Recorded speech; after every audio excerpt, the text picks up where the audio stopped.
मेरे किसान भाइयों कि गुजरात के अंदर आम और अंगूर हो सकते हैं तो बाड़मेर के अंदर क्यों नहीं हो सकते। लेकिन उन बातों का क्या हुआ, मैंने लोकसभा के अंदर भी उनको उन्हीं की बात याद दिलाई, लेकिन उनकी कान के ऊपर जूं भी नहीं रहती। उनको तो खाली झूठ बोलना। राहुल गांधी आज संविधान बचाओ रैली बालोतरा जिला मुख्यालय पर आयोजित की गई और इस अभियान की शुरुआत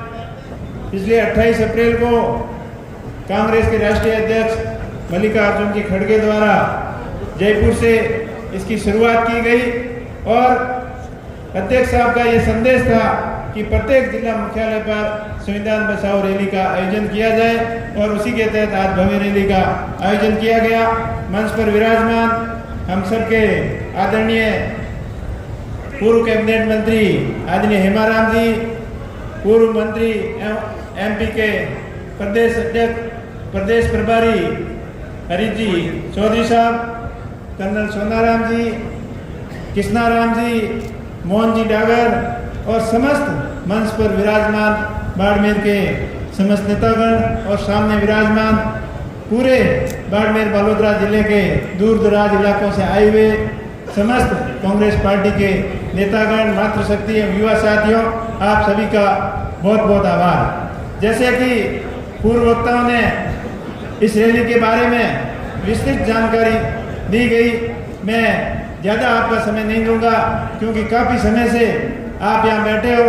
और सुबह लगभग 11 बजे से यहाँ आए और प्रत्येक आदमी को आप धैर्य से सुन रहे हो, गंभीरता से प्रत्येक बात बताई गई उसको आप ध्यानपूर्वक सुन रहे हो, इसलिए आप सभी का बहुत बहुत आभार।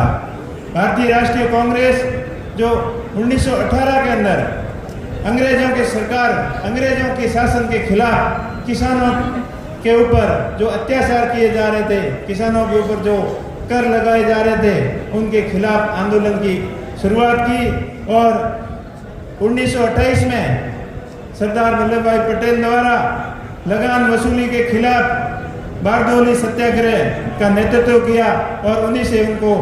उसी आंदोलन के सफल आयोजन से उनको सरदार की उपाधि हासिल हुई। लेकिन आज की भारतीय जनता पार्टी की सरकार जो किसान हितैषी सरकार अपने आप को बताती है, लेकिन बहुत वादे किए उन्होंने, किसानों की आय दोगुनी के लिए हो, चाहे किसानों की कृषि बीमा क्लेम की बात हो, और खुद प्रधानमंत्री यहाँ जब 2014 के अंदर बालोतरा के अंदर आए थे तो अपने को बड़े बड़े सपने दिखाए थे कि मेरे किसान भाइयों कि गुजरात के अंदर आम और अंगूर हो सकते हैं तो बाड़मेर के अंदर क्यों नहीं हो सकते। लेकिन उन बातों का क्या हुआ, मैंने लोकसभा के अंदर भी उनको उन्हीं की बात याद दिलाई, लेकिन उनकी कान के ऊपर जूं भी नहीं रहती। उनको तो खाली झूठ बोलना और इतने कॉन्फिडेंस के साथ में बोलना कि प्रत्येक बात उनको चस लगे, ये बीजेपी की हमेशा नीतियाँ रही है। हमें एकजुट होने की जरूरत है और जो बीजेपी ने जो झूठ फैलाया है, जो सोशल मीडिया के माध्यम से, अलग अलग प्लेटफॉर्म के माध्यम से और पत्रकारिता के माध्यम से हर तरीके से उन्होंने अपने आप लोगों को कब्जे में ले रखा है। कहीं ईडी और सीबीआई का डर बता के लोगों को डराते हैं, कहीं किसी प्रकार की हरकतें करते हैं, अलग अलग तरीके से लोगों को डराकर भय और भ्रष्टाचार का जो माहौल प्रदेश के अंदर जो बना रखा है, उसके खिलाफ अपने को आवाज़ उठाने की जरूरत है, मजबूती लाने की जरूरत है, क्योंकि ये आवाज़ कांग्रेस पार्टी ही उठा सकती है। कांग्रेस पार्टी देश की सबसे पुरानी पार्टी है और जो भी देश इस स्थिति तक पहुंचा है वो कांग्रेस पार्टी की नीतियों की वजह से पहुंचा है। कांग्रेस पार्टी ने देश को बनाया, देश को बढ़ाया, लेकिन हमेशा बीजेपी ने देश को तोड़ने की कोशिश की। भ्रामक बातें फैलाकर, धर्म की बातें फैलाकर, कभी बोलते हैं बटोगे तो कटोगे, कभी किसी प्रकार की अनगढ़ बयानबाजी देकर देश के लोगों को भ्रमित करने का काम सिर्फ और सिर्फ बीजेपी ने किया है। अब समय आ गया है हम सबको एकजुट होने का और बीजेपी के भ्रामक और झूठी बातों के खिलाफ अपने को जगने का समय आ चुका है। तो मेरा आप लोगों से ये सबसे अपील है कि अपने को गांव-गांव, ढाणी-ढाणी तक ये कांग्रेस पार्टी की पुरानी जो रीति नीति और विचारधारा है उन लेकर प्रत्येक आदमी तक जाना है और उनके बीजेपी के झूठ का पर्दाफाश करना है। क्योंकि वो हमेशा एक ही बात करते हैं, धर्म और संप्रदाय की बात कर कर और हिंदुत्व की बात करके एक ही लोगों को गुमराह करने की कोशिश कर रहे हैं कि आप संगठित नहीं रहोगे तो 1947 में क्या होगा, 1960 में क्या होगा। अरे 1947 और 60 क्या देखा, किसने देखा है? आज देश के अंदर क्या हालत बनी हुई है, बेरोजगार रोजगार के लिए दर दर की ठोकरें खाने को मजबूर है, किसान कर्जदार होता जा रहा है, किसानों की आय दुगनी की करने की बात तो दूर गई, लेकिन किसानों की लागत आज कई गुना बढ़ गई है, इसकी तरफ कोई ध्यान नहीं दे रहा है। देश के संद लोग, मुट्ठी भर लोग बहुत ज़्यादा धनवान और अमीर होते जा रहे हैं, यही बीजेपी की हमेशा नीति रही है। लेकिन जो कांग्रेस की सरकार में पीएसयू पब्लिक सेक्टर की जो कंपनियां बनाई, जो जिन्होंने देश को उत्थान के लिए महत्वपूर्ण योगदान दिया, आज वो कंपनियां के गले घोटे जा रहे हैं, वो कंपनियां कंगाली के कगार पे जा रही है। चाहे बीएसएल की बात करो, चाहे बीएसएनएल की बात करो, चाहे कोल इंडिया की बात करो, चाहे इंडियन रेलवे की बात करो, प्रत्येक देश की सबसे बड़ी कंपनियां जो पब्लिक सेक्टर की कंपनियां हैं, उनकी हालत बद से बदतर होती जा रही है और खाली अपने को धर्म और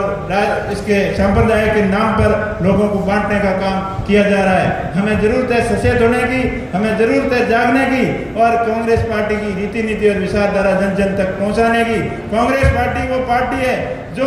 देश का भला कर सकती है, युवाओं को रोजगार दे सकती है और किसानों को उत्थान कर सकती है। किसान कल्याण के लिए उन्होंने कई महत्वपूर्ण योजनाएं लेके आए, हरित क्रांति उनके समय में आई, बड़े देश के अंदर बांध बनाए, बड़ी नहरें बनाई, लेकिन पिछले 10-11 साल के अंदर खाली बातों के अलावा कुछ नहीं हुआ। बातें खूब की गई कि नदियों से नदियों को जोड़ देंगे, किसान के हर खेत तक पानी ले आएंगे, हर घर को बिजली देंगे, हर घर पक्का मकान होगा, लेकिन वो बातें खाली बातें ही रह गई। खाली खोखली बातों से अब देश का प्रत्येक युवा, प्रत्येक नागरिक जाग चुका है और हमें जरूरत है और अधिक सचेत होने की। हमें जरूरत है किसानों को उत्थान करने की। किसानों का फसल बीमा क्लेम समय पर नहीं मिल रहा है, किसान परेशान हो रहे हैं, आदान अनुदान की राशि समय पर नहीं आ रही है, किसान बीमा करके अपने पैसे बर्बाद कर रहा है, लेकिन जो बीमित राशि सरकार और किसान द्वारा दी जाती है वो राशि भी क्लेम के रूप में वापस अपने को